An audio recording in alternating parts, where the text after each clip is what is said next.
We take a look at the Colorado Avalanche, their big offseason moves and more on this offseason edition of Locked On NHL Game Night.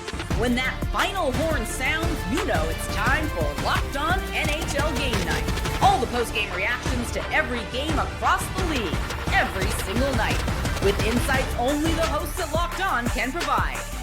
Prepare to experience game day reactions like never before, only on Locked On NHL Game Night. Your team every day. Hey, hockey fans, welcome to Locked On NHL Game Night, part of the Locked On Podcast Network, your teams every day. Thanks for making Locked On NHL Game Night your place to get a recap of the night in the NHL during the regular season and the playoffs. We are available wherever you get your podcasts and on YouTube. Today's episode brought to you by Gametime. Download the Gametime app, create an account, and use the code LOCKEDONNHL for $20 off your first purchase. I'm Eddie Garcia, an LA Kings fan on the West Coast. He is Shukri Wrights, a Boston Bruins fan on the East Coast. Together, we are normally discussing all the goals, saves, big moments, and stories from the night in the NHL, but it is the offseason and there are no games, but we are here to help you get ready for next season by previewing all 32 NHL teams before opening night, and we will bring you one of our local experts each episode. But Shu, today we are going to learn about one of the more popular, one of the more talented teams in the National Hockey League, and that is the Colorado Avalanche. What's going on, Eddie? I'm happy to be back. I'm happy to be here with you. Happy to talk about the Colorado Avalanche. But what I'm not happy about is the quality of audio that's going to be coming through this particular show, because for some reason StreamYard wants to be a complete buffoon, to put it nicely. So to all the listeners out there and viewers, I'm sorry if my audio sounds like utter crap. Thankfully, it doesn't sound as bad as Connor McDavid losing the Stanley Cup Finals for a second straight year, but I'm happy to be here with you and happy to have our esteemed friend Chris coming on shortly. Well, we're going to work through it, and it's not our normal high quality we usually give you, but we're going to give you the best we can. Yes, and we are excited to welcome in our guest today. He is the host of Locked On Colorado Avalanche. It is Chris Miceli, going to give us all of his insights into the team that he covers every day. Chris, thanks for joining us. How you doing? I'm great. I feel bad for Shu, but that was a wonderful intro. It lightens the room a little bit. So that was. I'm in agreement with laughing my butt off. That was. I'm sorry you're having the problems, but I'm laughing at your expense, which I don't mean to do. But I mean, it's totally fine, Chris. I mean, listen. After all, we are in the entertainment business, so we got to find ways to entertain the audience one way or the other. But it's always a pleasure to have you on, Chris. It's all Avalanche, and we got a lot to get into, man. I'm excited for this episode. Yeah. Well, before we get into what's happened this offseason and what we think could happen next season, let's look back quickly at last season for the Avalanche. 102 points, third in the Central, fifth most points in the Western Conference. Of course, 7-game loss in the opening round of the playoffs to the Dallas Stars. Let me start you off with this, Chris. From the expectations at the start of the season to where you finished up, what's the overall feel of how last season went for the Avalanche? Failure, but I think just because it's the first round exit again. I think the Avs are in a spot where when everybody loves to use that term, the window, right? When you're in that window, and when you have Cale Makar and Nathan MacKinnon, and for half the season Mikko Rantanen, at the level that they're at the ages that you're at, you're not going to win the Stanley Cup every single year, right?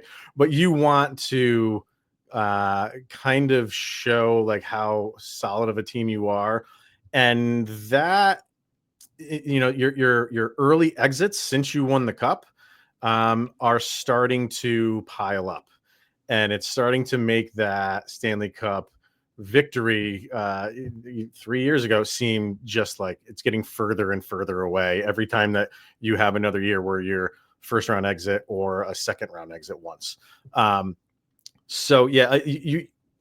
think for everybody's the main goal is obviously to win a Stanley Cup, of course.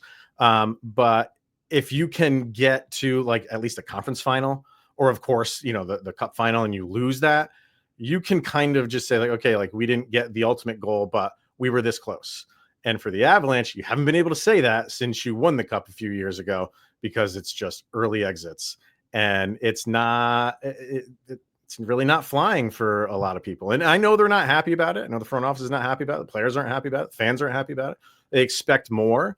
So that is going to be huge going into this season of if it's another early round exit, are we going to start seeing changes? We'll see changes at the player level above that. It's not happening right now, but if it is another first round goodbye, we're going to be having different conversations. And one thing about the Colorado Avalanche, when I look at this team from a 30,000-foot view as part of the Locked On NHL Game Night crew, I look at this team and I say, this team should win the cup. Easy peasy.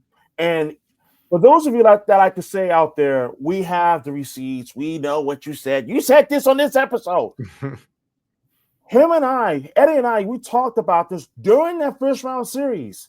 One of the great tragedies of the Stanley Cup playoff format is that Dallas, Colorado is not a Western Conference final.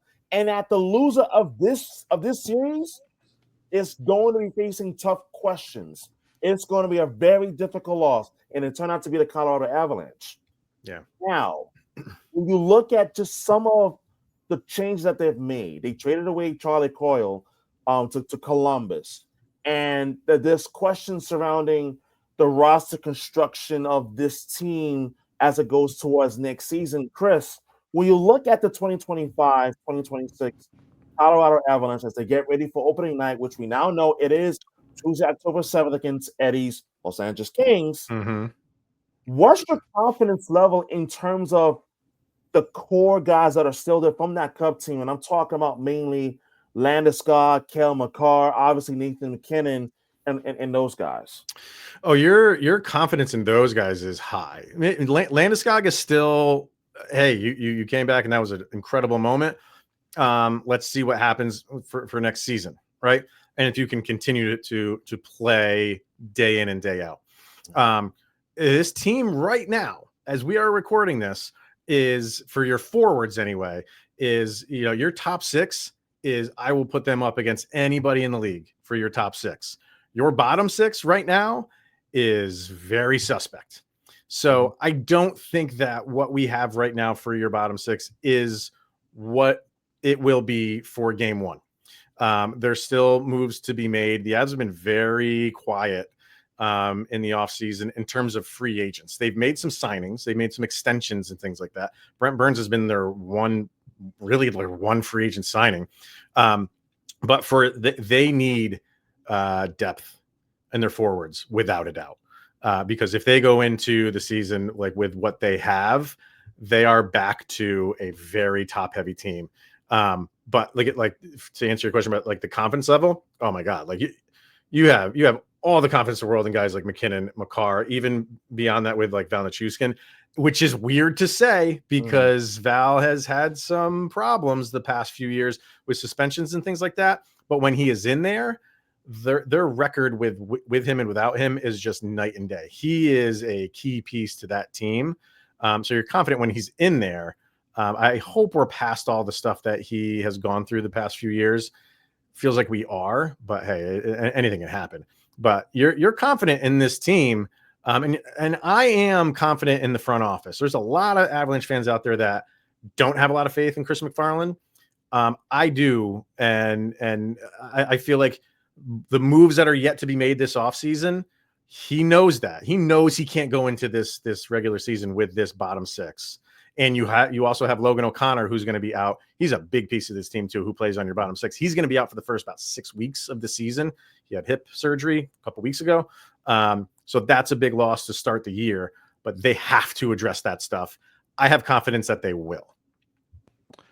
Chris, real quick, I have to ask you, in the lore that is the Avalanche, when you talk about the lows, Mikko Rantanen, that drama, he ends up at a division rival, and in game 7, hat trick in the third period to literally knock his old team out of the playoffs. When you think of how difficult of a loss in a series based on an old friend doing that to you, how does that, like, where does that kind of rank in the history of the Avalanche?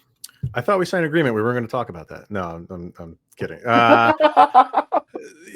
Where does it rank, Eddie? I mean, it's still fresh, right? I mean, even though the season is over, the cup has been awarded, and the Avalanche were eliminated in the first round. It stings. And I think Avalanche fans are mainly just trying to avoid talking about it and avoid that it actually happened the way that it happened. But where it will rank will be very high on. It'll be high on the low points for in Avalanche history, right? It did not go the way that anybody thought it would. Like initially they traded him, of course. We know the whole thing. Like they traded him out of the conference, which is a smart thing to do.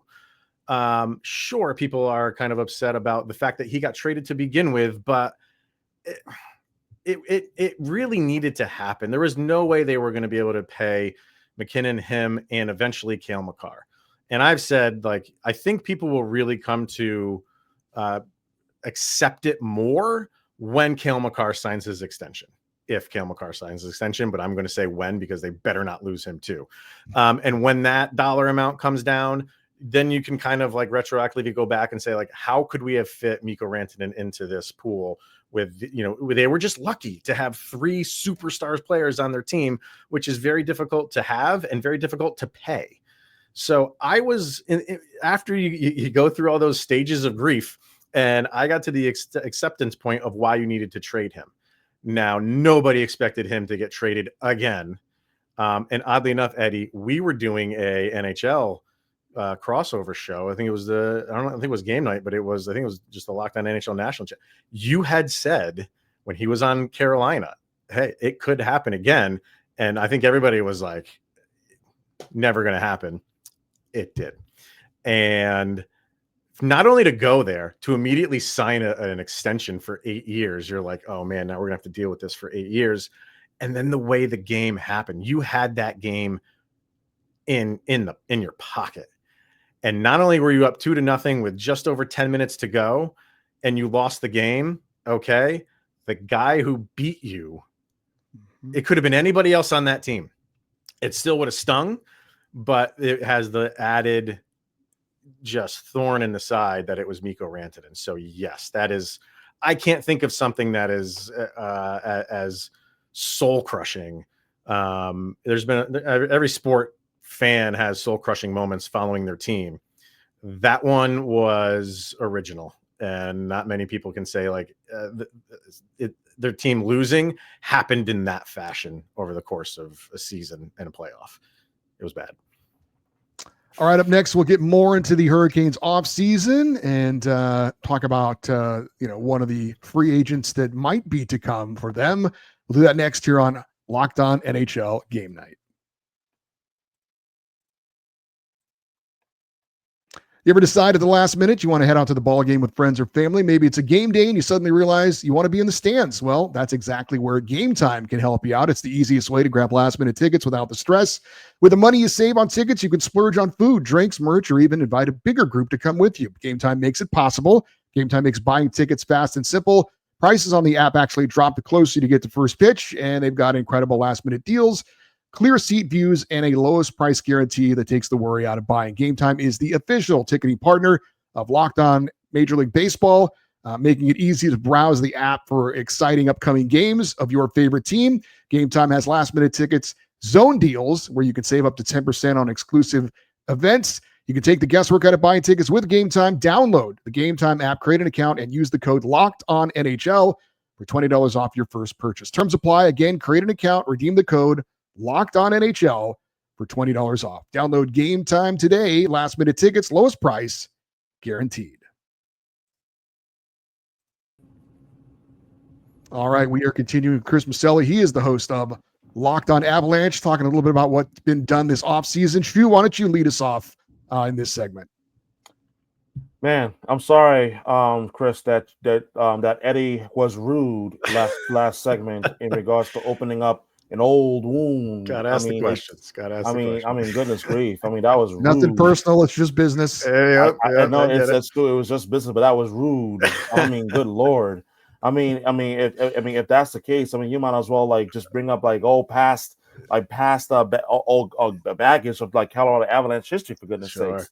But I'm just giving Eddie a hard time. But in all seriousness, though, The one thing that I look at with the Avalanche, I look at for next season that I'm actually confident in right now, because my confidence in the team is very shaky at best, outside of the top six, which we talked about in the last segment. But the goaltending, what isn't there to like about Mackenzie Blackwood and Scott Wedgwood? I mean, like seriously, like what exactly isn't there to like in terms of what you saw from Blackwood and Wedgwood in between the pipes this past season, in which that they both gave you solid goaltending consistently? And you look ahead to this upcoming season, Chris, what are your expectations in terms of both Blackwood and Wedgwood? And two, do you think that this tandem is strong enough to help catapult this team to get to where it ultimately wants to get to next season, and that's winning the cup? Great question, because heading into last year, if we had done this last year and you asked me, like, what is the concern about the Avalanche? It by far was goaltending. And it showed, right? Like they started off the year 0-4. Georgiev was just horrible. And by December, they had completely revamped their goaltending for like starter and backup. They got rid of Jussi Sandinen and of course Georgiev. And it took a little while for Avalanche fans to realize, like, okay, like we actually have good goaltending now. We've been stung so much with Georgiev the past couple of years. And what Blackwood gave you when he got there was fantastic. He kind of cratered a little bit as the season went on, but still gave you good goaltending. And Wedgwood was the backup they had been waiting for. Like he came over, and I don't think anybody was expecting much from him, but wow, like he had a fantastic season. And it got Avalanche fans, like as it went on, it got Avalanche fans feeling like when they had the tandem of Grubauer and Pavel Francouz, that was a period of time where you could put either of those guys in. Did not matter who was starting that game. You felt confident that you could win that game. So now that you have both of those guys here for an offseason, going into this season, your goaltending is not the talking point of, is this going to be the downfall of the Avalanche? It's actually exciting to know that, when you have Blackwood locked up for 5 years at a really good number, especially with that cap going up, that's going to look like a really good contract if he can keep up how he played. I think he's, he was an Avalanche fan growing up. So you're playing for your childhood team that you grew up rooting for. And he had a really good season. There's so many players on the Avalanche where it's like, you can have a good year, but what are you going to do in the playoffs? He's one of them. So, because that's who your workhorse is when you get to the playoffs, you're banking on that guy night in, night out. I think he definitely can be that guy. I think he wants to be that guy. And it's really nice that if the Avalanche need a break for him to take a break, how Scott Wedgwood played last year was shocking. Like, it was shockingly good, amazingly good for a backup. So I think we're back to that. You don't have to overwork your starter. And they're big guy. Blackwood's a big dude. And I think Jared Bednar likes that, but he's mobile, he's agile. They're excited. For their goaltending position, they are excited for that. Chris, looking at your offseason moves, you bring back Brock Nelson, who came over at the deadline, 3 years, $7.5 million per season. You mentioned it a little bit earlier. Veteran defenseman Brent Burn comes in, 1 year, $1 million deal. I'm sure there's some incentives in there as well. But I did want to ask you about Martin Necas. He comes over in the Mikko Rantanen trade, 30 games for Colorado, 11 goals, 28 points. He had a goal and 5 points in 7 playoff games, but he's a UFA after this season. And there is talk that for whatever reason, he wasn't enamored with his time in Colorado. I'm not sure why that is. Maybe you could shed some light on that. But ultimately, how do you see this playing out with Martin Necas? It's definitely going to be something to watch. I don't buy into the whole, like, he was unhappy thing. I think that was a talking point from Nick Kyprios up in Toronto, and people ran with it. It just spread like wildfire. I don't really buy into it. That's not to say that he's not like going to resign. Like, I think that still is very much a question. But if he doesn't, I don't think it's because he's unhappy. For him, I think it'll be like every other contract, and it will come down to money and term. So, but watch it. Definitely watch where it's going. I think as this goes on, and this is nothing new, right? Guys, you could get a guy sign like Devon Taves sign his extension like after the season started. So I think because we're in kind of like the slow period, maybe there's a lot of people who are thinking like, why isn't this getting done? Nothing else is going on. Why isn't it getting done? It doesn't always happen that way, but it is interesting. And it is something to keep an eye on because if they don't come to an agreement, you're basically going to get Mikko Rantanen version 2.0. Not that Necas is Mikko Rantanen. I'm just saying like you're going to have to like deal him again and deal another guy who you can't find common ground with. I think he's a really good fit for this team. And he was another guy who, when he came over, just started off like gangbusters. And it was kind of funny. Like a lot of Avalanche fans were doing the whole Mikko who thing after Rantanen left and Necas came over and was just really tearing it up in the beginning. But he leveled off a little bit too.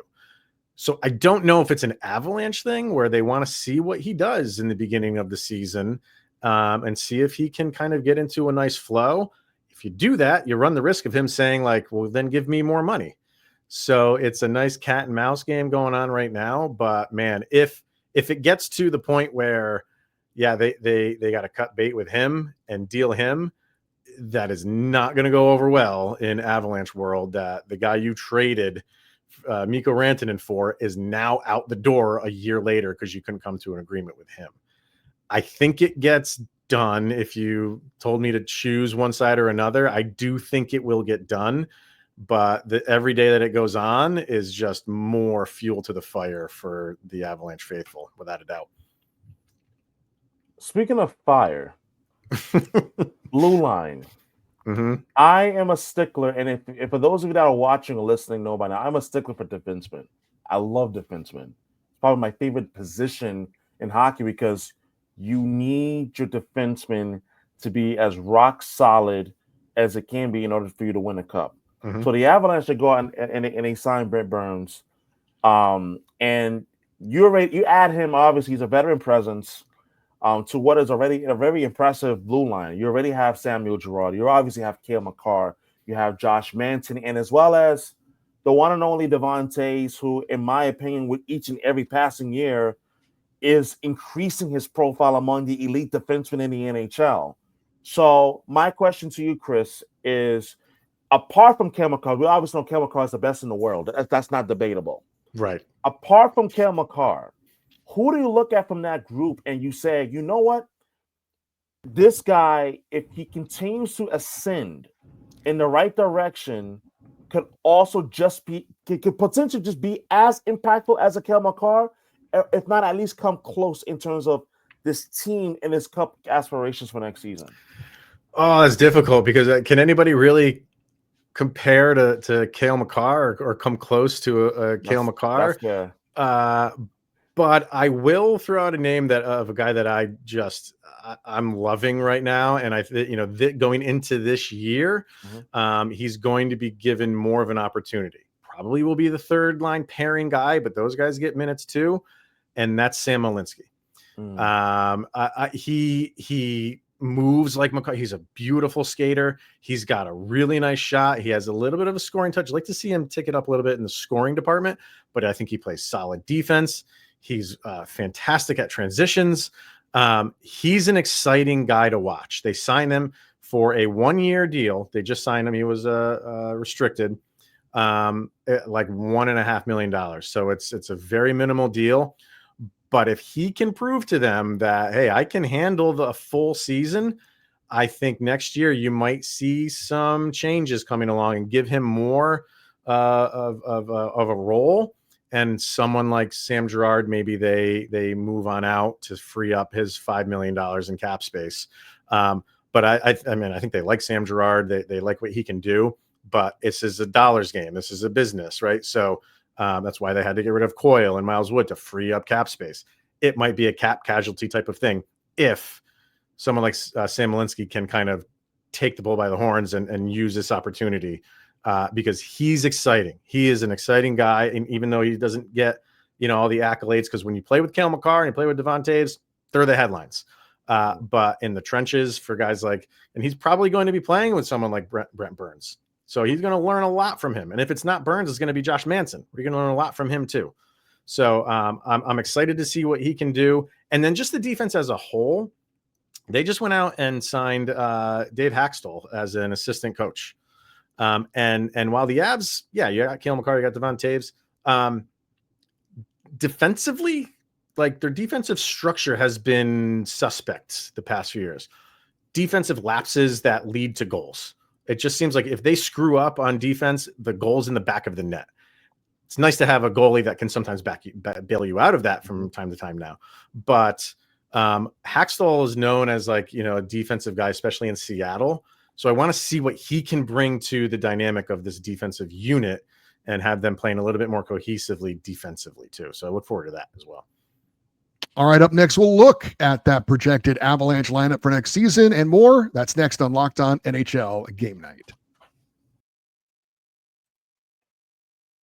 Ever check your bank account and wonder, where did all my money go? Between dining out, online shopping, and entertainment, it's easy to lose track. That's where Monarch Money comes in, your personal CFO, giving you full visibility and control over your finances. Monarch Money isn't just a budgeting app. It's a complete financial command center. You can track all your accounts, investments, and spending in one place, and you stop just managing your money and you start building wealth. Instead of juggling multiple apps, you can use Monarch to check your finances, track spending, and even plan long-term goals. Managing money with your partner is smoother than ever. You can track shared and personal accounts, set goals, and stay on the same page without the stress. Take control of your finances with Monarch Money. Use the code LOCKEDONNHL at monarchmoney.com, and you'll get 50% off your first year. That's monarchmoney.com, code LOCKEDONNHL for half off your first year.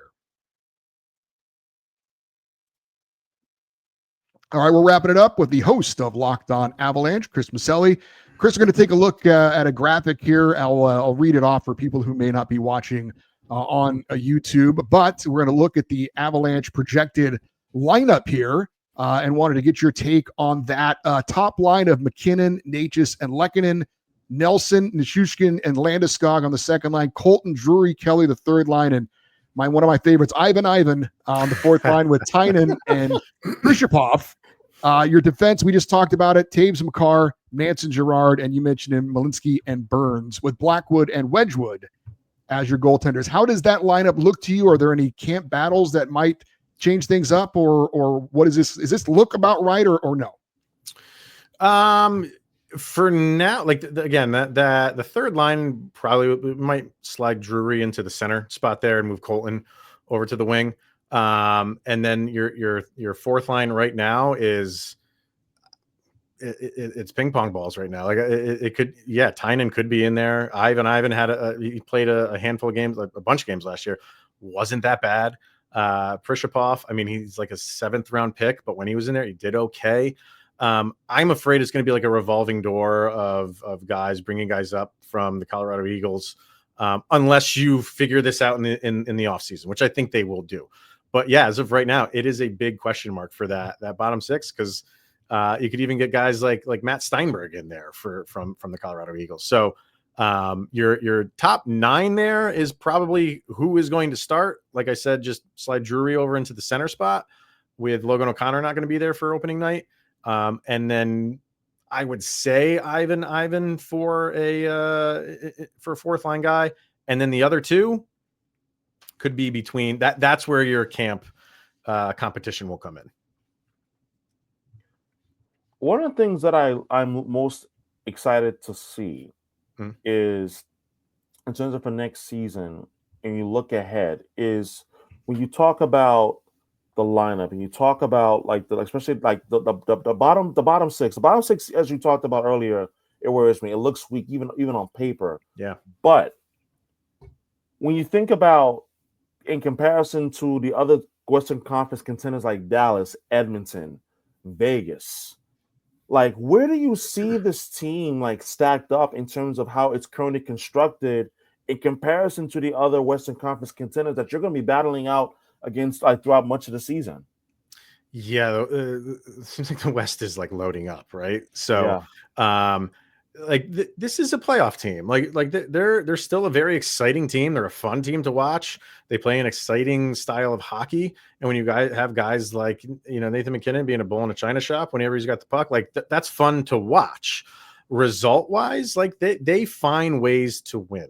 And I don't think that will change. Are they Are they going going to be the team that's at the top of the mountain looking down on the West? I don't think so, but they will they'll be in it's a playoff. Like the problems that we're saying, like, okay, like your fourth line is your biggest problem right now. And while that's important, the fourth line is very important. Mm-hmm. If that's your biggest problem, then okay, like you're a playoff team, and this is a playoff team. I think they will be, you have Dallas, you have Winnipeg. I know Winnipeg lost some guys, but I think they'll still be in the mix, especially with that goaltending. I don't see them winning the division, but second or third, yeah. And if they fall to a wild card spot, I think they'll be that team that is like so comfortable in a wild card spot, they're not going to be really like pressed. But I'm not taking that for granted, right? I think I like what Utah has done. I think Utah could be a player. And those other teams, like I think Nashville's going to want to turn it around this year. I think they were embarrassed last year. And then you have your, Chicago and stuff like that, who's still figuring things out. But it is the NHL season's a grind. And I think the Avalanche are built for it. And yeah, they're a fun team to watch, and they get results. And I think, we talked about the goaltending. That plays a big role. Like it's going to be exciting to be able to have goalies that can win you games when maybe your offense is having an off night. But they're a playoff team. Are they going to wow everybody in terms of having 120 points in the season? I don't see that happening, but they should hit the century mark and find their way into the playoffs again for sure. Eddie, just real quick. Does the Mitch Marner trade by Vegas between Vegas and Toronto change things in your view in terms of how they match up against each other, especially in the same division? What, with Vegas? Yeah. Well, I mean they're same conference. They're not same division with Vegas, but I don't think so. I think I think the Avalanche do a good job of figuring out what they need to do, and they're gonna. It's not Vegas that they're worried about. They're worried about all other 15 teams in the Western Conference.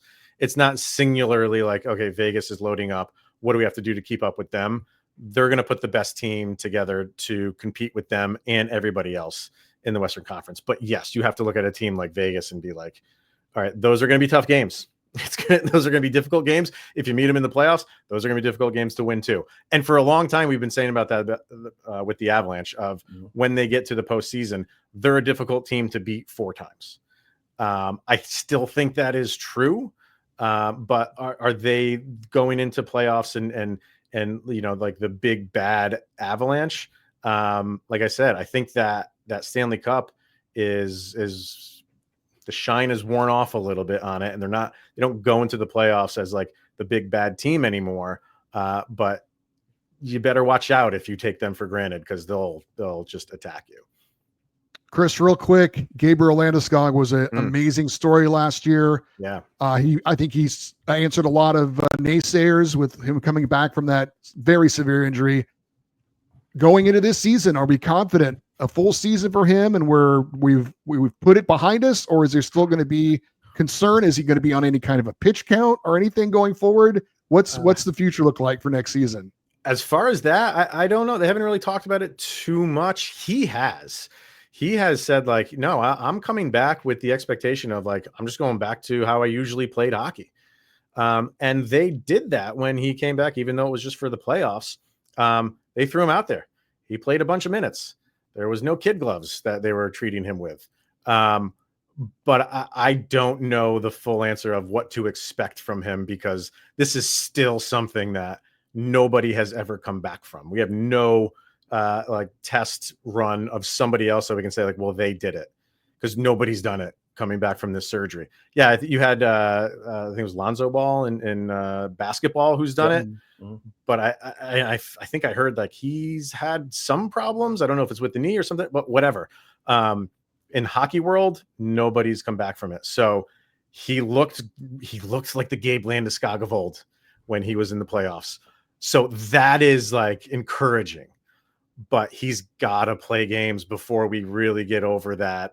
Okay, like I'm not concerned about Gabe Landeskog game in and game out.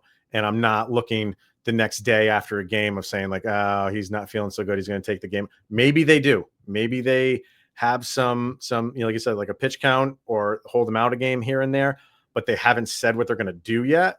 But I don't think he wants to do that. I think he wants to go right back into how he was playing.